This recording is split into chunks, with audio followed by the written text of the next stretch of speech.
Hello, everyone. Welcome to today's live stream. Today we're going to be talking with we have got three guests, including myself.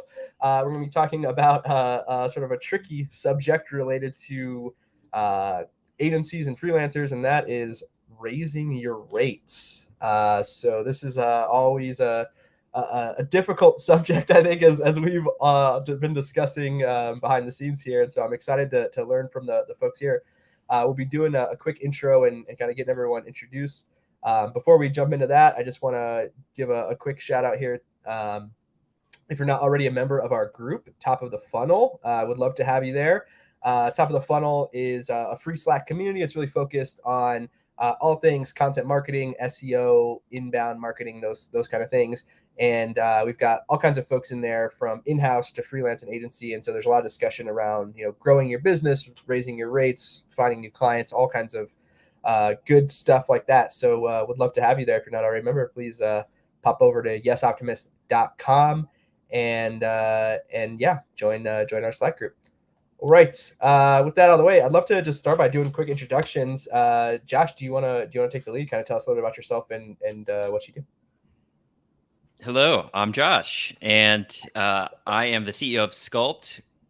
We're a B2B focused social media marketing agency. I've been doing this for a decade.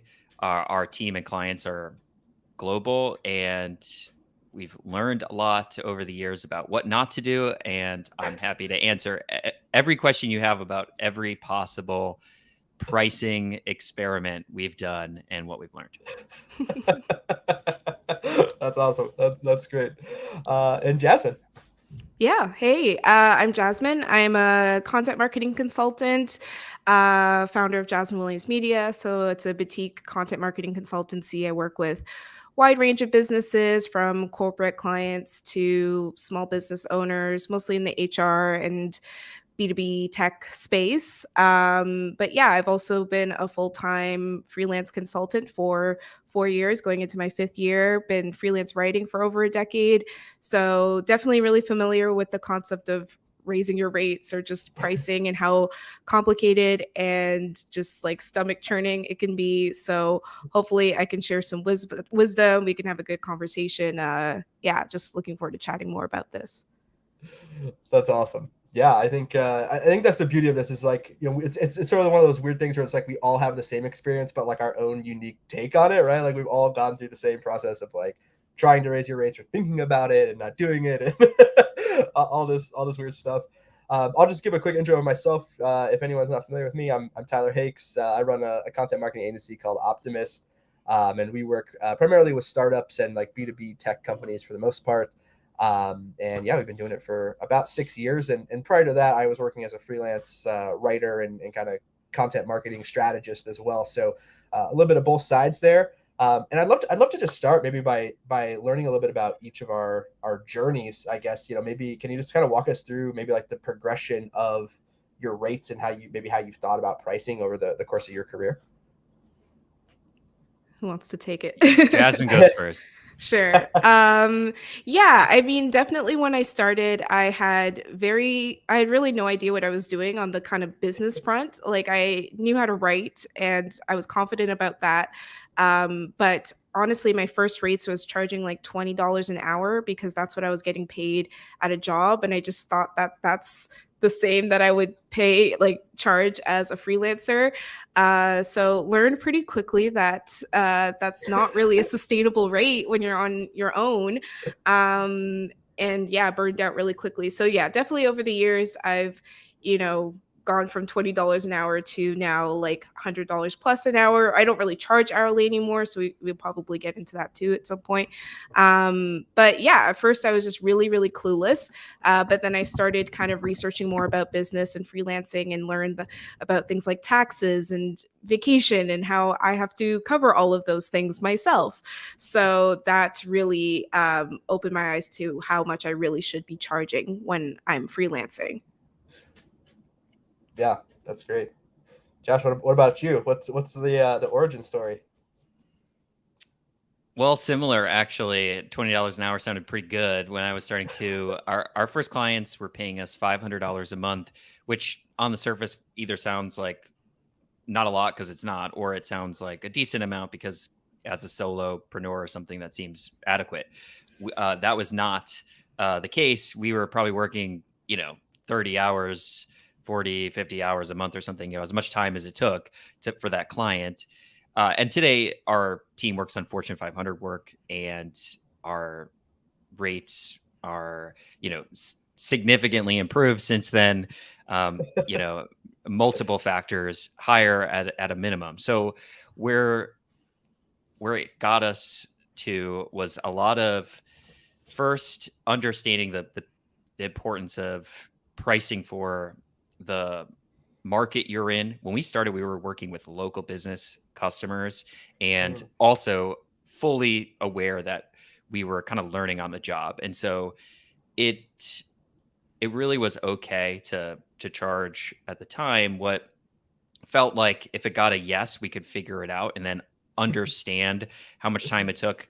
Profitability wasn't, or long-term growth with a very specific target in mind, and projections and things like that, when it gets predictable, only come after you have data to like back it up and some honed instinct of like what is the right number. And so we started with just a number that seemed to make sense, like pricing for a bulk deliverable work at a rate that someone would say yes to, and over time have kind of moved to a price that sets the market, so to speak. It sort of dictates who we take on because it self-selects for the right people. That's a really good insight. I definitely want to dig into that a little bit more, because I think that's I think we think about pricing as like you're sort of putting out a price and like people either say yes or no. But to your point, Josh, I think one of the key insights there is that like it's subjective, right? It depends on the client. It depends on the types of clients that you're going after to sort of determine the negotiation of what's a fair price, or what kind of price they can accept, etc. Yeah, I would say sort of similar experience from my perspective. I think I could probably break down our our pricing into a couple of different like sort of key periods, going all the way back to my freelance work. I mean, I started out writing $200 articles, I mean, really cheap stuff, just trying to pay the bills when I left my full-time job and transitioned into freelance work. And as an agency, we started out super lean. We had pretty low rates, and we would sort of take on, Josh, as you mentioned, really whatever someone could afford to pay us. We would try to figure out a scope of work that we could at least break even on to make it work. And as we've progressed, we've raised our rates, I would say, in multiple ways. One is we've just sort of increased sort of the calculated hourly rate, or sort of the per deliverable rate that we charge. We've also increased our minimums, so like what size of engagements we'll kind of take on at sort of a minimum.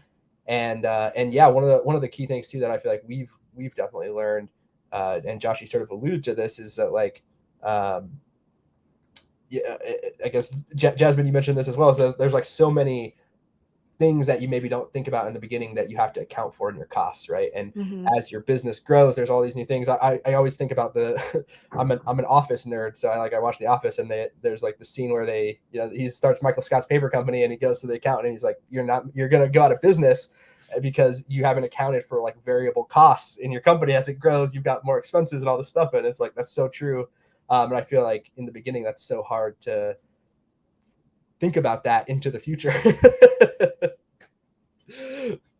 Yeah. I think today we should talk about, maybe as one of the next things, because someone had asked a question about, kind of what allowed you to start charging more money. And I think we should talk about like maybe the mechanics of maybe a couple of those step changes we made, and like what drove that. Because I think that would be kind of interesting over time, pricing scheme wise. Like I mentioned this in the beginning, we've done everything from flat rate for anything goes, we charge one rate, to per channel we charge a set rate, to point-based pricing, to value-based pricing, to retainer hour-based pricing. We have literally done every version of this depending on the client, and those sort of came at different stages of maturity. So maybe that's one of the topics we can get on.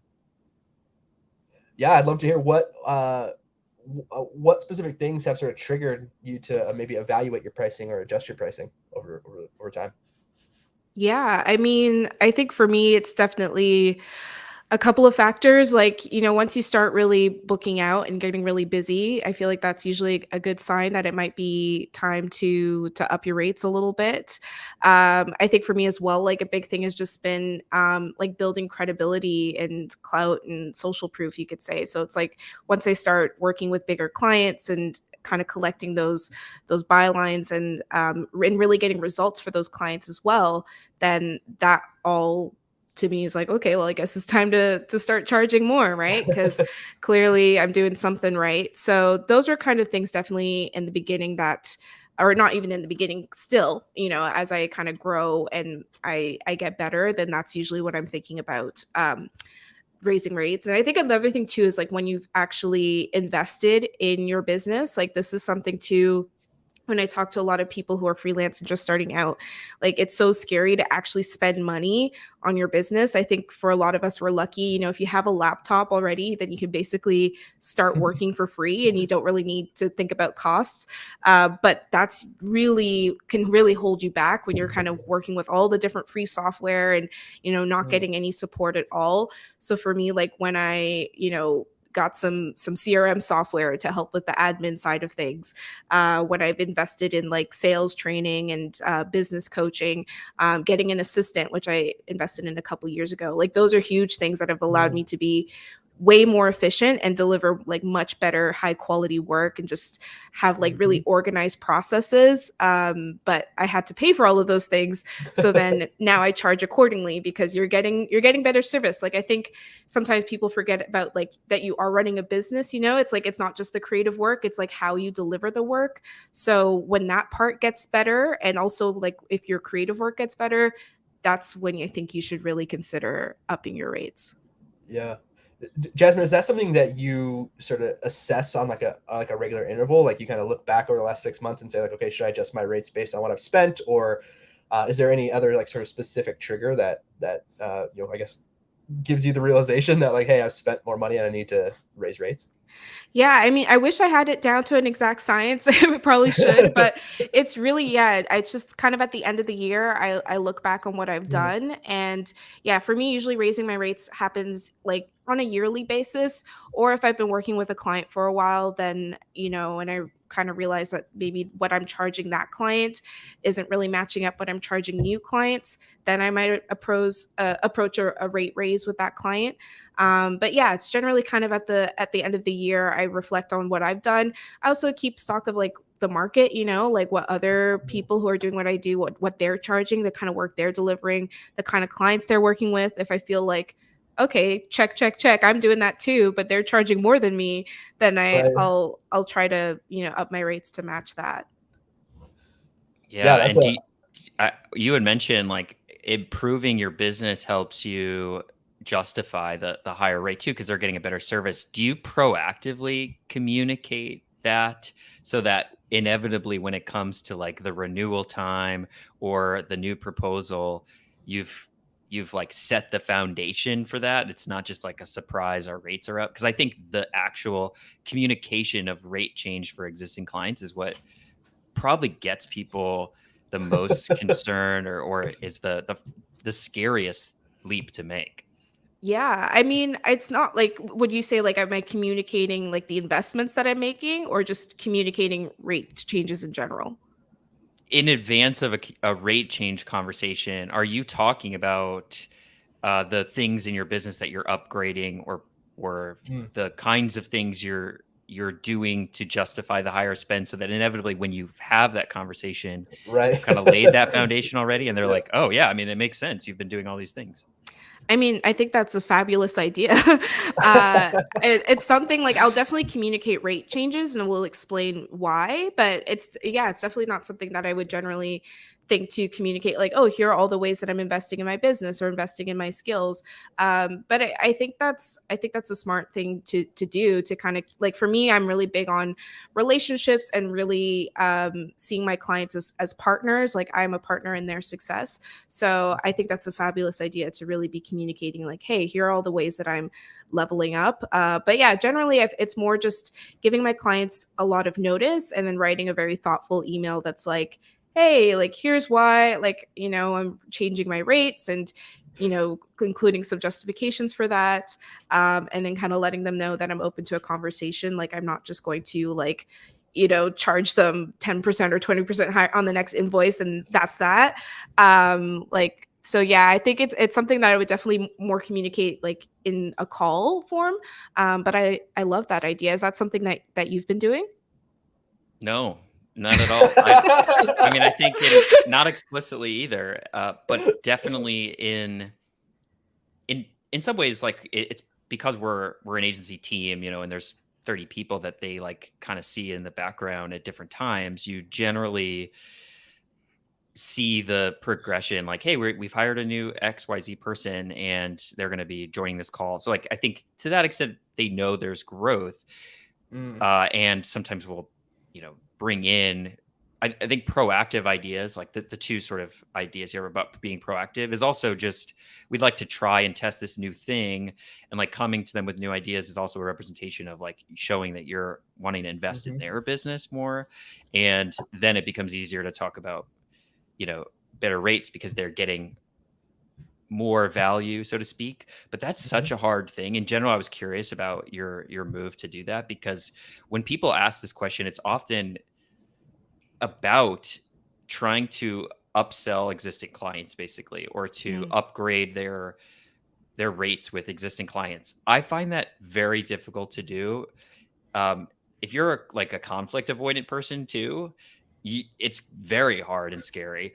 But that's why some confidence coaching really helps in understanding your own value to approach that conversation, because you have to also be ready to lose that client if for whatever reason they say no. So it's a multiple factor thing here. We could talk about some of the dynamics of like who this doesn't work for too, because there are, for certain types of services, we found like we've kind of gotten out of business lines before because we knew just combination of like price competitiveness as well as mostly just the value you're creating for clients. There really is a natural limit to how much you can charge and still be like a viable offering. And so sometimes you need to actually get out of the business you're in, or change how you're positioning it or who you're positioning it for, in order to actually, it's not just saying like we've made these investments in the business, we have all these new people or tools or technology and processes. It's great, but it's still only worth this much to me. And if their business isn't growing as a result of it, which frankly, a lot of things don't grow your business in measurable ways easily seen. And so it makes it very hard to ask for more, frankly. Yeah, I mean, I love that you mentioned that, because one of the biggest pet peeves I have is when I see, especially this happens a lot in like the women's entrepreneurship space, where it's like, charge your worth, like stop undercharging, blah blah blah. But like you said, like there's context, like you can absolutely charge whatever you want, but you have to be mindful, like you said, of the market you're in, of the value that client is getting from you. If you're charging $10,000 and they're not seeing an ROI on that, it's going to be hard to then justify an increase. They're probably going to turn you down, or say like, well, what is this really getting me? So yeah, I think, like, I will say mindset, of course, is an issue. Like you said, Josh, it's like nerve-wracking to charge and to have that conversation, and to potentially even lose a client, who doesn't really see, the value and continue to work with you at a higher rate.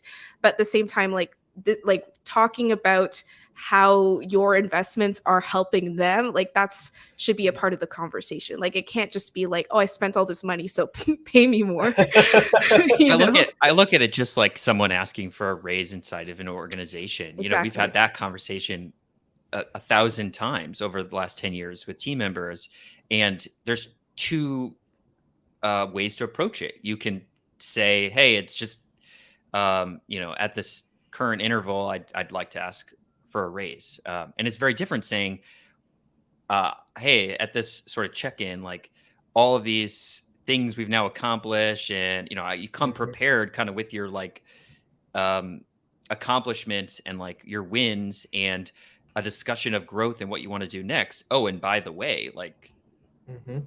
this is what I'd like to be making. It's a very different framing. Hmm. Sometimes people think of it as easier to do inside of an organization, more entrepreneurial. Like, and if so, then use that framing to approach it because it's the same tactic, the same conversation. Totally. Yeah.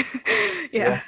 Well, and I think going back to the sort of the maybe the advice for ourselves as well as for the viewers is like, if you're sort of communicating that proactively on a consistent basis, some of the things, of course, like any progress or any sort of demonstrable results or business outcomes that you can demonstrate to the client on a on an ongoing basis is always great.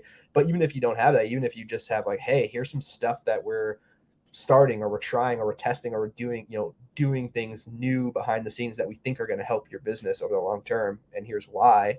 Hmm. And again, if you're communicating that proactively, then that hopefully sort of makes it less of a surprise when you come to them and say, oh, hey, by the way, remember those 20 things I've been sending you over the last 6 months? Like, now, because we're now doing those and they're part of the process, we've got to increase our rates, or whatever. At least then it's less of a surprise, and hopefully a little easier for them to understand. Yeah, Yeah. absolutely.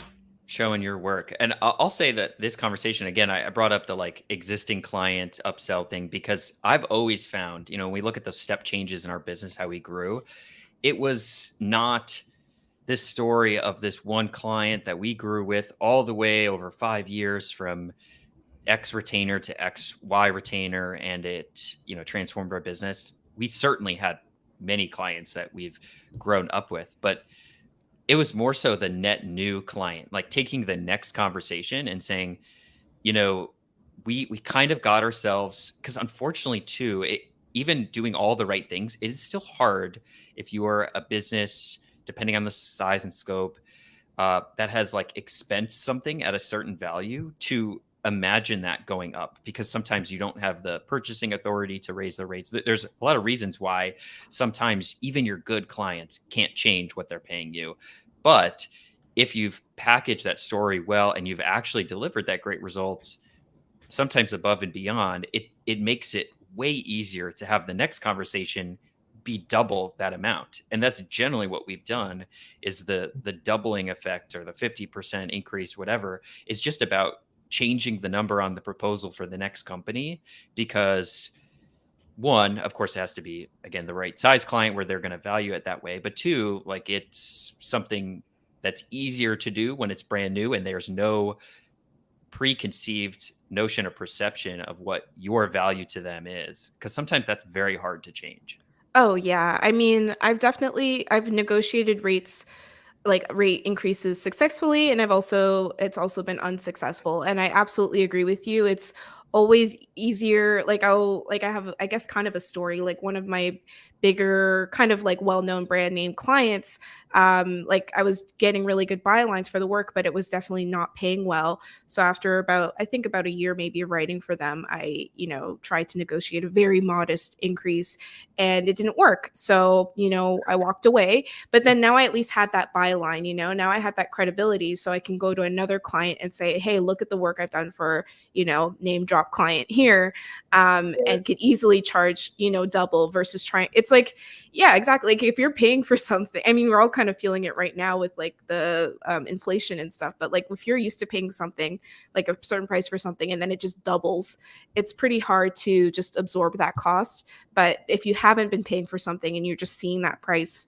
you know, without any kind of historical value attached to that, then yeah, it's a lot easier. So yeah, I usually say if people want to negotiate rate increases, it's like you have to be super think it through, and also you always have to be prepared to lose that client, because Mhm. generally it's not usually like an emotional decision. It's literally like we've budgeted this amount, and we can't really cut costs in other areas. So then unfortunately that means, we might have to lose you.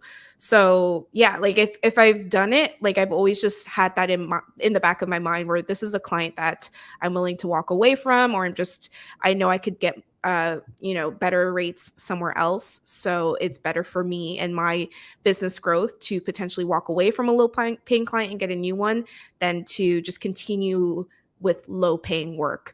So yeah, it's a bit of a dance, and I think it's a gamble as well. But I think it's both. Like I think if you can't put all your eggs in like a couple of baskets and hope that they will like continue to spend more on you. Like eventually there's certain clients that you outgrow, and hopefully like I've been fortunate where I've had clients where they actually were excited when they could afford me. They're like, finally, like it's happened, go off, like go be amazing. And of course not everybody's like that, but I've had that happen where people are just really supportive, and it's like, yeah, you are doing amazing work. Unfortunately, we can no longer afford you, but we're still excited for this journey you're on. Oh my God, yeah. That is amazing. I feel like that's the ideal, right? Yeah. when you have clients that are like really cheerleading for your success as an individual, that's amazing. Yeah. It's a relationship piece like that you're speaking to, that is, there's all these factors. Like you have to be, of course, delivering great work. That's subjective. What is great? That could mean, creatively meets all their standards. It could mean that it's got a high degree of like performance. But there's also the relationship value is like, have you built up enough trust that, and like become indispensable enough to be able to have those conversations and to make it really clear Mhm. that it's not a big deal to ask for more money, because that's a normal part of any relationship. Generally speaking, I think there's probably two approaches here. One is like setting those expectations at the very beginning. Some people do that too pretty well, is they say like, this is where we're going to start. Our rates grow over time. So, we'll if we meet these expectations, just expect that, this might go up for next year or whatever, but we can negotiate that then. Like just kind of different things you can do to set expectations about that is, I think, very normal. Mhm. But like one line that's really helped me a lot, that I found to be very truthful and useful, came from a mentor of mine who grew a very large agency, and his thing he would say to a client, because he's got many stories where they grew really fast, but the client wouldn't pay them more. And it's not a partnership unless there's profit on both sides. Mm. And I think that is a very useful thing to remind yourself of, and explicitly say too, is if it's going well for them, it needs to go well for you too. Otherwise, how are we calling this a partnership? Everyone likes to use that word, but it's really not. And so similarly, if they're not doing well, it's very hard to ask for more money, and it should be very clear. Yeah. But if you've done great work, it's delivered, it's working well, their business is growing, or things are happening well, you're obviously going to have to continue to invest in your business in order to both meet their own demands as well as to expand. And every company wants their their partner to expand. And then you have to say that, look, if this is not getting profitable, it shouldn't be a weird thing to ask to help your business be successful in this too. Mm-hmm. Yeah, I absolutely agree.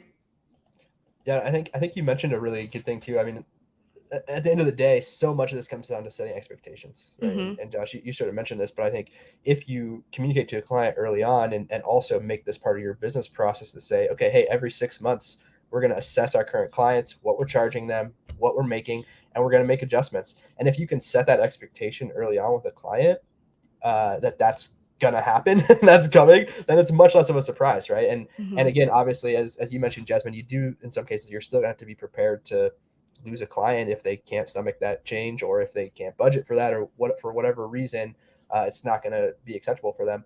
But at least if you set that expectation and make it a normal incremental thing, that also avoids the situation where you come to them and you say, hey, we haven't raised our rate in 3 years and now we've got to double it, which is a lot harder to stomach for most companies, right? Yeah.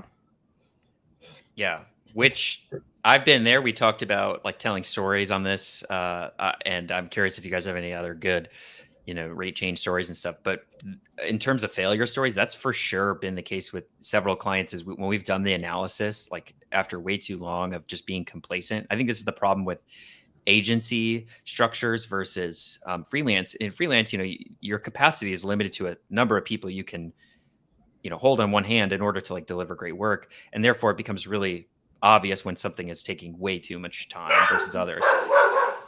It is not as clear how that works in agency land sometimes when you have your clients multiply, the number of team members that are working on it multiply, and all of a sudden, we've come to this point even recently where we've done the analysis after too long and realized we actually need to charge them double just to stay, where we should have Just been. to break Like even, yeah. we're actually 2x off. And honestly, most of the time, I'd be very surprised if people can stomach that, can make that work. Because I think a 2x in a short period of time is just often not realistic for most people. And so that's also realistic. We've ended up in that situation before, and that's sort of a walk away or reevaluate. Because one thing we should say too is you can sometimes not ask for 50 or 100% more for the same work. But if your business is changing, these value is clear. Like often the scopes are not perfect, because the other thing that's very much true is whenever you're writing a proposal, the very least about the business you're about to get into. The very least about how much time it's actually going to take. You're making like your best guess. So these reset conversations are really important anyway, because you can't possibly be correct forever. And so at that renewal point, or a sort of approaching that, I think coming into it and being honest about how you can keep the rate the same, but the workload change, or rescope what you're doing to be more focused on things that are absolutely must-haves versus nice-to-haves, is another sort of tactic you can use to sort of keep your margin there, or to keep your pricing high enough to meet your own standards, but still kind of like about readjust. Mm-hmm. I don't know if you've done that too, or been in a similar scenario. Yeah, I mean, it's kind of what I said earlier about like keeping it conversational and just really understanding. Like, to me, I like really try to approach things with a lot of empathy, and like it's so easy to kind of, and especially over email, things can get kind of lost. So it's really easy to kind of be like, well, they can't afford me, that's whatever. But like you said, there might be some wiggle room, or maybe if that's their maximum spend, like there might be a way to continue that relationship just at a lower scope for you, so it's actually like makes sense, like you said, the profit on both sides. So yeah, it just has to be a conversation, and you have to have that trust. Like generally when I've had these conversations, it's always after, like it's not like 1 month or 2 months into it. I can only think of one example where I don't know, I guess I just had like a bit of a brain fart, where I sent a proposal and like really undercharged for something, and then had to be like, I don't know why I said that, this is actually this much, I know this It's is missing a zero. yeah, I'm like, I know no. this seems like kind of unprofessional, but I'm hoping you understand that like I kind of rushed this, and it actually ended up working out. I still was able to land that client just because I guess I was open, and I still had work that was, they could see that I was good at what I did. I just kind of flubbed the numbers a little bit. But yeah, like generally it's like it's something when you talk about changing rates, it's just something that has to happen over time. Like it can't come like 1 or 2 months in. Or if it does, like if you sign something on, you realize it's taking you double the time you've expected it to, you just have to really be like careful that it's probably not going to go your way, because there isn't that relationship, there isn't that trust built up for them to really know, like, wait, is she making a good call, or does she just like want more money from us like arbitrarily, Right. Yeah, no, I think, yeah, it's I think another point for being proactive, right? As best as you possibly can, setting those expectations. Yeah, with that one, I was like, it was a weird time. I guess I just hadn't sent out a proposal in a while, because I've been fortunate to have a lot of long-term clients. And it was also for a project I hadn't done in a while. So I charged what I charged like 2 years ago for the project. And I was like, wait a Mm. second, that's what I charged when I literally first started and never did this before. Like that does not make sense to charge the same rate. So that's kind of what happened there. For sure, for sure. Yeah, I actually like that too. Yeah, like after 2 or 3 times of doing that work, for instance, I feel like that's one interval you could look at of like, oh, I definitely know how to do this. You do it once, you do it a second time, like charge the same rate. I think that's totally fair. But after you've done something 3 times or so, you know, you've built up a lot of muscle memory. You're able to be more efficient. Yeah. And like there's so much that goes into pricing too, right? Like it's like the market rate, it's also your own time and like how much it takes to deliver it. So like just the, basic cost of goods sold, like you need to know that, but sometimes that's hard to know as a service-based business like when you're doing something for the first time. So yeah, I guess that would be another time that I'll raise my rates if either I do something the first time and realize like that was not worth it. Or I've done it a couple times and being like, actually, I'm pretty good at this. So I think it's, and I'm not like going in blind anymore. I know exactly how to do it. I have like really clear processes on it. All good times, I think, to consider upping your rates. Yeah, Jasmine, I'd love to dig into that a bit more. Like, do you have sort of a specific process or system that you use to think about like internal pricing, especially like as a freelancer? Is it like an effective hourly rate, or how do you kind of try to set your rates? Yeah, I mean, I guess I would go by, you could call it like value-based pricing or package-based pricing. But yeah, generally I don't charge hourly anymore. Like I think it's really just a race to the bottom because the faster you get, the less you get paid. And then it's also harder for the client to really know, like you could say, oh, I think this will take 5 hours, but what if it takes 10? Like, I think that also is not a great experience for the client. So I've done away with hourly rates for that reason. So now I charge package rates.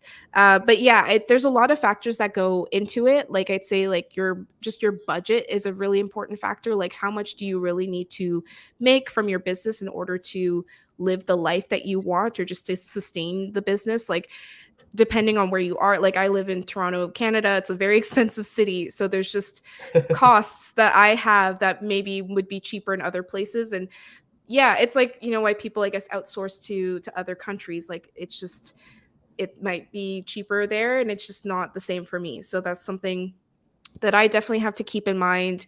Like I mentioned before, the market rate. So you really should have awareness of what you're doing and what other people are charging. I know for me, as in the writing space, there's huge variability. People charge like $5, $20 a blog post. Tyler, you said you're making $200 when you're starting out. That's kind of what I was making too. And it can go up into the thousands. But all of that's really dependent on who you're working with, like what industries, like the tech industries, B2B, like they definitely have budget. You can't really expect that from like a mom and pop shop. So you have to think like if you want to, I tell this too to a lot of freelancers, it's like if you do want to, focus on small business, that's fine. But you do have to just understand that like they just have different budgets and different expectations than a corporate client. So you have to decide if that works for you or not. And then, yeah, I think lastly would just be like your skill, like / expertise, and then like value. So like, for instance, if I do copywriting, like I've had clients say, and one client say like, oh, we launched our website with the new copy. The next day we signed a client that was like double what we spent on the copy with you. So that's a pretty good example of like ROI, right? Where it's like, okay, cool. Like now I know that even if I'm charging a lot, if they are getting clients that are that pay for the service, that definitely should impact like what you're charging. And then, yeah, if you're like really good at what you do, like if you're, yeah, like a writer or your website and you're just like are known for having like the best copy or the best websites, that should also affect your rates. Like I think Josh, I love what you said about how you set the market. Like I think that's important too. Like if you know that you're just like playing at a high level, I don't think you really need to like necessarily like be kind of keeping up with the Joneses in a way. Like you can charge a lot more if you, again, I think what you said a lot is if you can justify it, right? So like that's the thing, like pricing for me, it's like I think that's like what 5 or 6 factors. So it's like not perfect. It's always like charge, and then I kind of reflect, and I was like, did that kind of check all those different boxes, and then I adjust. But yeah, I think that's people don't quite realize how nuanced pricing can really be. 100%. Yeah. And I think about that almost as like, it's almost like product market fit, kind of Josh Yeah. mentioned this and you talked about it. Like, yeah, like we've gone through this with Optimus too, right? Like there are certain businesses, certain industries where like based on the customer value and like just sort of the unit economics of their business, like they're just not going to be able to justify the cost, say your, calculated cost for a single blog post might be thousands of dollars. Well, if that can't generate tens of thousands of dollars in revenue down the line, then it's probably not going to be a good investment for them. But in some industries, obviously that's easy, right? It's like, oh yeah, if we convert one sale off this post, like it's worth 10 grand to us, like whatever. And so the unit economics definitely play like a big factor. And I think that's part of the pricing discussion and part of like, the going back to what we were talking about before, like one of the ways that you increase your rates over time is you just bring in new clients, right? You just sort of churn through your old clients and you kind of move your way up the ladder. And I think that's honestly, I think that's the easiest way in my experience, right? Like you get to avoid some of that conflict, you get to avoid some of the tough conversations, but you have to be cognizant of where you're moving and are you heading towards a direction where you can sort of justify and the clients can afford those higher rates that you're hoping to charge, right? It's not going to do you any good to keep churning into, as you said, mom and pop shops if they can't afford higher rates that you're hoping to charge. Exactly. Yeah, I agree. It's kind of, I think too, like about the comparison to like negotiating salary. It's kind of similar, right? Like they say it's like you can easily get like a 20% increase just by job hopping versus like trying to get a 20% salary increase at a current job. Like that's going to be tough. So I think it's the same thing in the freelance like agency world where like it's always going to be a little bit easier to, like I've definitely charged double for something that I didn't charge somebody else because I'm like, let's see how this goes, and then when it works, you're like, okay, cool, I guess that's the new rate. Like and it might seem like weird to people outside of maybe the business space, but it's just there is that kind of testing that has to happen, and but at the same time also like making sure that the value is there, like you said, and that there actually really are getting a return on that investment. Like, some clients maybe don't care, but generally I think most people want to see some bang for their buck. So Yeah. the more that you can show that, and either it's like the quality of the work or the effectiveness of the work or both, like that's what you have to show. Yeah, 100%. Back to kind of the I guess the meta discussion of like how you set pricing in the first place and how you sort of determine your pricing. I just want to share from our perspective as an agency. Of course, it's a little bit different, but we kind of use three different methods really when we're trying to like triangulate our price. And so one is like we're thinking about essentially like an effective hourly rate. We also charge like a flat fee to clients. We don't it's sort of an all in cost, but of course behind the scenes we're trying to kind of work out like what is our hourly rate, and then the other component of that of course is like the actual profit margin. So our goal basically since day one has always been like a 40% profit margin, and so sort of working backwards to try to figure out, okay, based on the amount of work that we're putting into this, based on how much we're paying everyone and the additional costs that go into delivering the work, how do what kind of price would we have to charge to achieve that profit margin. And then the third thing, which Jasmine, you mentioned this, I think this is, it can be sort of an eye opener, but is looking at the market, right? And trying to understand, obviously I don't have perfect information about what every other company is charging, but I do try to get an idea of like, are we sort of in the ballpark? Are we undercharging? I would say, frankly, through most of our existence, if you compared us to other agencies of similar, quality and working in the same space, like we probably undercharge. And so I think that's another challenge that I try to work through is like, okay, how do we, if I know that this agency is charging X dollars for the same work that we're delivering for Y dollars, like how do we move closer to that range? Josh, I'd love to know your perspective on that from an agency perspective. Is there anything else that you sort of factor in when you're thinking about setting your pricing at a high level?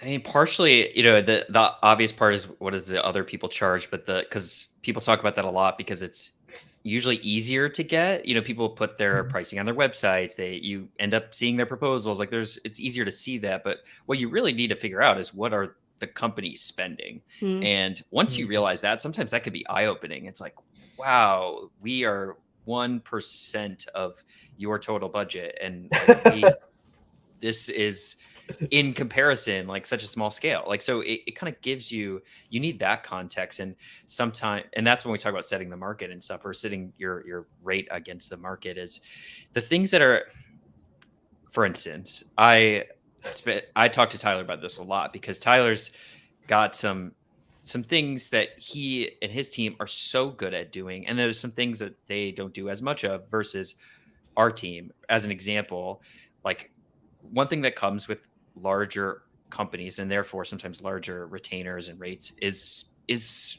the amount of client service time and investment you need to put in. Mm-hmm. And I think the more complex and larger the company, the more layers or the more things you're impacting. Like, we do social media for national and global brands, where it's not just like one target audience and one channel. It's kind of complex organizations, and therefore we're interacting with lots of people. We have to understand those dynamics, and we're going to have one or two sometimes people just dedicated to that one account. That's a lot of like communication time that's going in the budget. And I guess what we look at is what is that value to the client, and how much are they, a lot of times you'll do the comparison of like how much it'll cost to hire internally. But frankly, the cost to hire internally like also doesn't factor in things that they don't have the ability to do, which is like train those people, or get budget for those people. It's often a lot easier to hire externally, and you can figure out their rates, or sorry, what their general budget for things are, and then kind of build your capabilities to sort of meet them at that budget. This is all to say that like so much of it is starting with the customer in mind, and kind of figuring out what is where you stack up against them. Like, I've learned a lot, not from other people's proposals like competitors, but from reading RFPs and being invited early on. I'm sure all of us have been invited to RFPs, and most of the time agencies or freelancers love to talk about how much of a waste of time they are, because in many ways they can be, in that you're basically like going through a process that you might not win. There's a lot of time invested. But what I think is really interesting is kind of reading it when you're invited to the larger ones, or getting a hold of the larger RFPs, and you're seeing kind of what they're expecting. And in those RFPs, you often have to kind of list out what you're willing to spend for that. It could just change your mindset to like what's possible, because we used to get these RFPs where they were, $500,000 like social media management things, and we were charging, maybe 50 grand a year or something, which is like the max. And it just made you realize like, oh, there is a 10x equivalent of this same service just going and meeting the needs of this market. And it's not obviously you have to meet the scope of work requirements, but like it can help you then figure out what you need to do to really earn that. You can't charge the same amount to a different type of client. You have to start with that client base in mind, and then meet all their expectations and needs. Yeah. That's again, another good factor there is just, as you said, sort of thinking about the client that you're serving, and what work you're providing them, and how that makes sense in their budget, and also putting it, as you said, in context. I mean, if you're working with a client and they have, I don't know, $100 million a year in marketing budget, maybe your proposal is a splash in the pool, so to speak. Versus it's art and science, Tyler. This is like, everything is kind of this way, where some people approach things very analytically.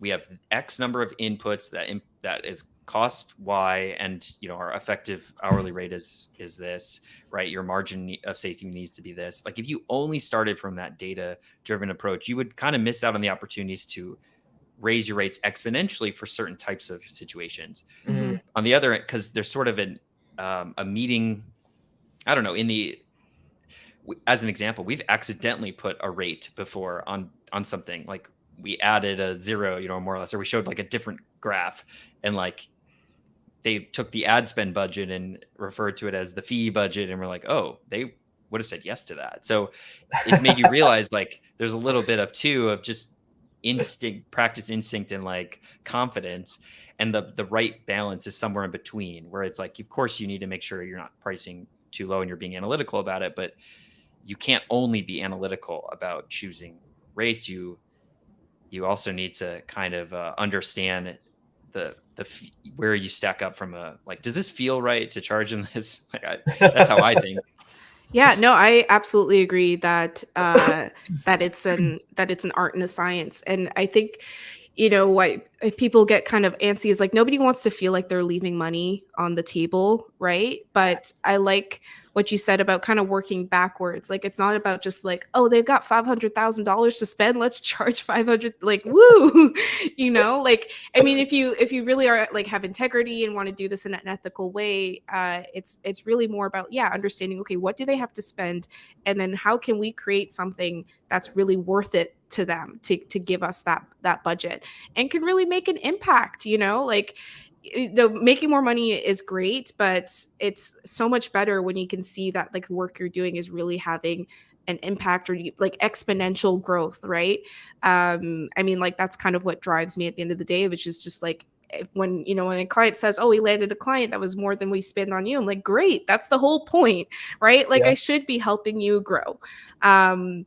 So it's not necessarily just about like, oh, I don't want to leave money on the table. It is really understanding your client. And then when you do understand the client, then that also helps you justify that extra budget, right? Like if you know exactly what they're looking for, exactly what kind of relationship they want with you, like a lot of other people are just shooting in the dark. So if you actually really have that in-depth understanding, like I hear that a lot in the writing space, where clients will just say like, oh, we just need somebody who can understand our brand voice, like, or just understand the market. And like knowing that can set you apart. Like you can have a lot of other skills, but if you actually have that really in-depth business knowledge, industry knowledge, that's really, I think, what gets you that maybe that budget that you were worried that you couldn't get that extra piece of the pie. Yeah.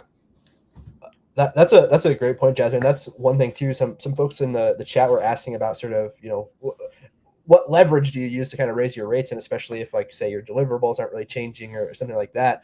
And I think one really overlooked thing is there's like so many small things that you can do to make it easier to work with you that have a huge outsized value to the client, right? Just small things like, I don't know, loading content into WordPress, or like something like that, or like, I'll bring in my own editor who will like review content, like little things like that that you can add as like part of the package or part of the deal that make their lives easier, right? And at the end of the day, that's like maybe 50% of like working with clients is just like making their life as easy as possible, and then of course delivering great work. But there's a lot to be said about just adding those little like creature comfort kind of things that you can do to help them make their life easier, make the working relationship better. That again, that might be an extra 30 minutes of your time, but it might be worth $1,000 a month to them because they don't have to think about it. Right. I mean, and I think that's also a great point because, like, I was talking about growth, but I think the other issue is like most people, when they're looking to buy anything, they're usually looking for some sort of result, but they're also wanting to like avoid pain, like they, and that might not necessarily, they might not know the monetary cost of that, but they feel it, like something I hear a lot with clients before they work with me, and they'll be like, oh, I've worked with other writers. We went back and forth with edits, ended up having to rewrite the whole thing. Like there's just so many different little or like they ghosted me. I didn't hear from them for 2 weeks. Like just so many things of like, okay, so if I responded to you within 24 hours, like that would be better than the experience you had before. And that would probably be worth a lot more to you. Like it's sometimes I wouldn't say it's easy to do a good job, but sometimes it's easier than you think. Yeah. That's to really... so true. You have to decide which of those things basically you want to do. Like all this conversations about kind of like raising rates, of course, but it also almost always assumes like there's sort of an unlimited potential of raising your rates. I think everyone kind of has a limit to what you should always ask yourself. Why do I want, to raise our rates. If it's because there's really different factors here. If it's because I'm undercharging what I know I'm valuable, if I was to take on a new client, that's a different story than if I just feel like I have to because it's been a certain amount of time. Because then it's sort of a reflection of like, one, do I want to do what's required? Like we talked about some of these larger businesses or enterprise level companies. I know that we've turned down, and certainly you all have turned down work that like could be an incredible step up from what we've done. But like, do I want to do the work on ourselves and the team and the process and whatever that's required to take that on? Like maybe some of those things that are avoiding pain for them is going to cause me a lot more pain than it's worth it. And so therefore, like maybe I'm just kind of happy with where I'm at, because I'll say like once it's the price, the price value fit or market fit thing is the people that we send the most work to, like refer out. I know their pricing like very consistently. They have not changed. They've, just stayed at this level where we know what to expect. And that's also a very good thing. And it helps they grow because they just keep getting more business. And sometimes staying the same is also a good sign if you're comfortable with where you're at and what you want. But if you want more, then these exercises and these tips, I think, will take you there. For sure. We've got a lot of questions, or a couple questions in the chat about what I think is kind of that most difficult scenario, right? So it's sort of like a continuum, right? Like on the one end, you've got bringing in new clients and kind of continuously ratcheting up your rates, which again I think we all would probably agree is like the easiest way to over time increase your rates. And then on the other end of the spectrum, you've got probably the most challenging scenario, which is I've got an existing client, maybe I worked with them forever, and I'm not offering to do anything more, but I need to increase my rates because it just doesn't make sense to keep working with them, or they're not profitable as an agency, or whatever the scenario may be. Do you guys have any specific tips for that second scenario, that far into the spectrum? How do you communicate to a client in that scenario? Again, any specific language or anything that you would use there to kind of make that as easy as possible? I mean, yeah. So could I have like a subtle plug? If you right, because I actually created like a template around this, around like rate increases. So like I have a product that has that template in it. If people, I can like share links later. But around like specific language, again, it's like this stuff around like I did this earlier this year. And it's you have to have a really good relationship with that client. Like if the deliverable isn't changing, then you should know, okay, like for this client, like I've done like so many articles like every month for them, so I knew that they liked working with me. I knew that I was delivering something that they really liked. And I think I was just pretty frank. I was like, we've been working together for a couple of years, now like the kind of what I'm charging is not quite matching up with what I'm charging other clients. Not in proposing a huge increase. I think that's another key, is just to keep it modest. So I still am kind of maybe undercharging for that client than I would for other clients, but the relationship really matters to me. And like I said before, if you decide that the relationship doesn't matter, then maybe you can go a different way. But for me, I know like relationships matter. Just like keeping, like, you just don't want bad blood, right? If I come in trying to gouge them, well, not gouge them, but like just with a really insane rate increase, then that could potentially hurt them like referring me to people, right? So it's just good to keep that relationship going. But yeah, I just proposed a very modest, I think it was like 10 or 20% increase, something that I felt like was pretty reasonable for the scope of work. And they were game. Like I sent this huge, long email. It was like very thoughtful and saying, I know we've been working together for a long time and I really value blah, blah, blah. Here's my increase. And they're like, yep, cool, good to go. So yeah, I think it really comes down to thinking it through, thinking again, like I think what Josh said about like why you want to increase. Like if you know why it's not arbitrary to you, then that's important. And like I said, I think a lot too is the conversation, like just knowing that they understand that I'm a small business owner, and I'm growing. They could see that I'm growing. They could see the other people that I'm working with. So I don't think it's really ever quite come as a shock to clients when I've proposed a rate increase. But yeah, it's just you try to keep it just very, very thoughtful, and prepare to walk away, prepare to have a conversation, maybe prepare to, if they really can't increase their budget, like maybe propose, like, as a writer, it's like maybe you propose a lower word count article for the same rate. Try to work with them. Yeah, I think it's just, things don't necessarily need to be so cut and dry. Like, that's how I felt when I first started, that it was just, if things were very black and white. And now, the older I've gotten, the more experience I've gotten, I realized that one, I think it's just really hard for people to find good people to work with. So generally, like, if you have that relationship, they probably do want to keep you. So it's better to just try to have a conversation, and try to keep it real, and just be like, hey, in the last couple years, I've done work with X. I've, completed this kind of work. You can see the quality of my work has improved. So I just really feel that a rate increase makes sense to, to cover everything that happened, and the growth that's happened. So yeah, and most people will either take it or leave it. It's like, it is scary, but like, once you've done it once, you kind of realize that, like, it's not usually it's not super personal. Like, when people have said no to me, it's like, oh yeah, I guess they just have that budget, and that's that. There's a lot of other writers out there who can do some work at that level for that budget. So that's fine. And then there's other people who are like, no, we really do value this relationship that we've built with you, and we really do want to keep working with you. So yeah, we'd be happy to keep it going. Everybody has different needs and different values. So yeah. That was so good. That was such a good answer. That was a great answer. I think you touched on everything. Yeah, perfectly. Yeah, I was gonna say, I think yeah, because I think you really did hit on, there is some sort of like dollars and cents things that you want to touch on, but there's also like the human element, and it really is about understanding both of those contexts, and as you both said, right, art and science, it's not just dollars and cents, it's about the relationship, it's about how do I communicate this effectively, and also maybe have some data or something in there that justifies it if that's appropriate.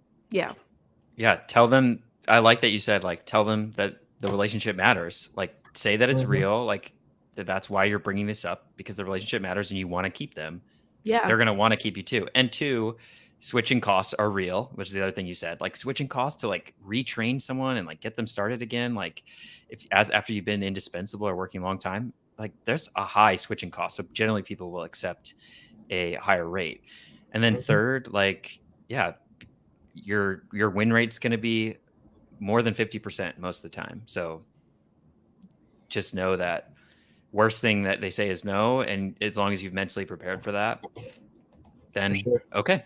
I think that's the key, like, just mentally prepare, because I think there is this, like, it's like that rhetoric of like, charge your worth and all of that. And if you really do need that client and you can't afford to walk away, then I would consider whether it's the right time to do that. But yeah, I think it's just, you need to go in mentally prepared that this might not go your way, and that's okay. But as long as you're prepared, like, if you go into it being like, yeah, I'm going to double my rates and everybody's going to love me, and it doesn't work out, that could be really hard and painful. So it's just like, it's one of those things where you kind of have to just you got to have that confidence, but you also have to be realistic. Love it. That's a great wrap up. I think there is being realistic is the name of the game, right? It can go multiple ways, and you have to be able to accept the outcome, and also sometimes negotiate and navigate the gray area. So great. Well, we're a little bit over time here. So first of all, I appreciate both of you spending an hour with me talking about this topic. Folks, first of all, please find Jasmine on Twitter here. She mentioned some resources that she has on her website. I'm sure you'll be able to find that by hitting her up on Twitter. And then I'll also, of course, mention Josh is also on Twitter. You can find him there and learn from his wisdom of 10 years running Sculpt. And finally, as just one last plug, if you're not already a member, please join us on Top of the Funnel, yesoptimist.com/tofu. All right, Josh, Jasmine, thank you both so much again for your time today. It was great talking with you, and thanks so much for all your insight. Yeah, thank you so much. This is great. Awesome. Well, have a great rest of your day, all, and talk soon. Okay, bye. Bye-bye.